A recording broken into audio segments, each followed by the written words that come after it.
ओम नमो भगवते वासुदेवाय। इंदिरा एकादशी, अश्विनी कृष्ण पक्ष।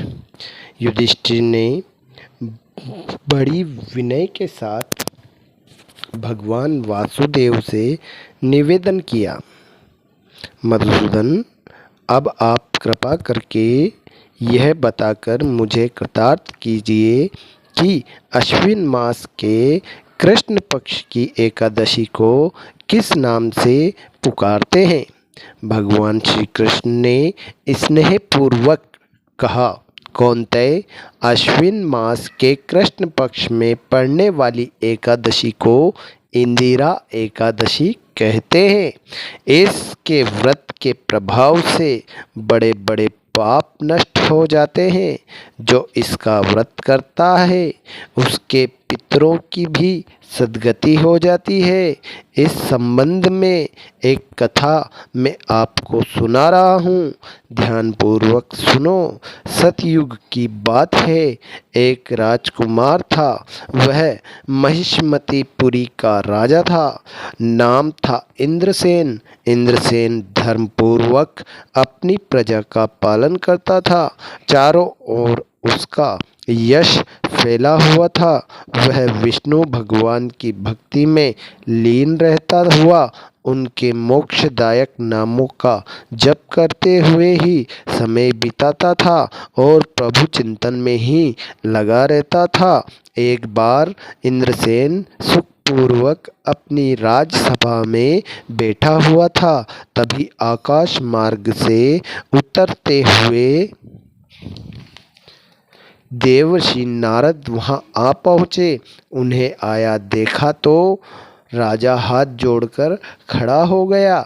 उसने पूरे शिष्टाचार के साथ उनका सम्मान करते हुए उन्हें आसन पर बिठाया और मधुर वाणी में बोला, देवर्षि, आपने यहाँ पधार कर मुझे धन्य कर दिया।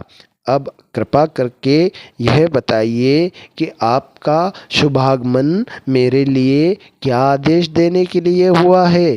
नारद जी बोले, राजन, मैं जो बात तुमसे कहना चाह रहा हूँ उसे सुनकर तुम आश्चर्य में पड़ जाओगे। मैं ब्रह्मलोक से यमलोक में गया।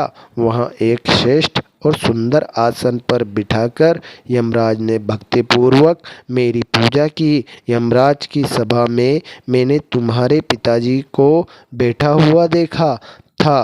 वे अपने व्रत के भंग हो जाने के कारण वहाँ आए थे। उन्होंने तुम्हारे लिए मुझे एक संदेश दिया है। वही संदेश देने के लिए मैं यहाँ आया हूँ। उन्होंने कहा, बेटा, इंदिरा एकादशी का पुण्य देकर मुझे स्वर्ग भेजने का प्रयास करो। सो राजन, अपने पिता को स्वर्ग लोक भेजने के लिए इंदिरा एकादशी का व्रत करा।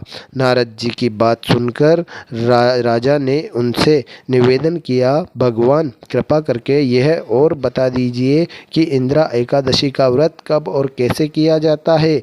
नारद जी बोले, राजन, अश्विन महीने के कृष्ण पक्ष की दशमी के दिन श्रद्धा के साथ शुद्ध मन से प्रातःकाल स्नान करो। फिर दोपहर को स्नान करके शांति के साथ भोजन करो। दशमी की रात को भोजन मत करो। इस दिन केवल एक ही समय भोजन करने का विधान है। रात को भूमि पर शयन करो। रात्रि के अंत में बहुत सवेरे ही एकादशी के दिन दातून करके मुंह धो, फिर भक्ति भाव के साथ उपवास करो। दोपहर के समय पितरों की प्रसन्नता के लिए शालग्राम शिला के सामने बैठकर विधि पूर्वक श्राद्ध करो। ब्राह्मणों को श्राद्ध के साथ भोजन करा के दक्षिणा से उनका सत्कार करो। पितरों के लिए दिए गए अन्न के पिंड भी कर गाय को खिला दो। इसके बाद धूप दीप नैवेद्य से ऋषिकेश की पूजा करो। उनके सामने बैठकर ही रात्रि जागरण करो। सवेरा होने पर द्वादशी के दिन फिर भक्ति के साथ श्री हरि की पूजा करो। उसके बाद ब्राह्मणों को भोजन करा के परिवार के साथ स्वयं भी भोजन करो। नारद जी ने इंद्रसेन से कहा, राजन, आलस त्याग कर इसी विधि से इंदिरा एकादशी का व्रत करो। इससे तुम्हारे पितर भगवान विष्णु के लोक में चले जाएंगे।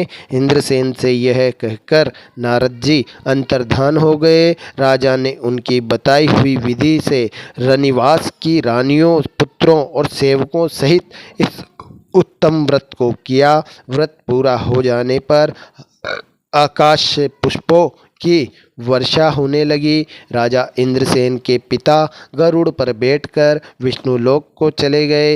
राजा इंद्रसेन ने भी राज्य का बिना किसी बाधा के उपभोग करके अपने पुत्र को राजगद्दी सौंप दी और स्वयं स्वर्गलोक को चला गया। इंदिरा एकादशी का व्रत करके अथवा इसको पढ़ने और सुनने से मनुष्य के सभी पाप दूर हो जाते हैं। इंदिरा एकादशी व्रत अश्विन कृष्ण पक्ष कथा समाप्त।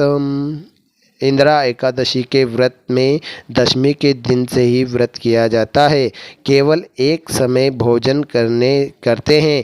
एकादशी का व्रत निराहार होता है। ककड़ी ले सकते हैं।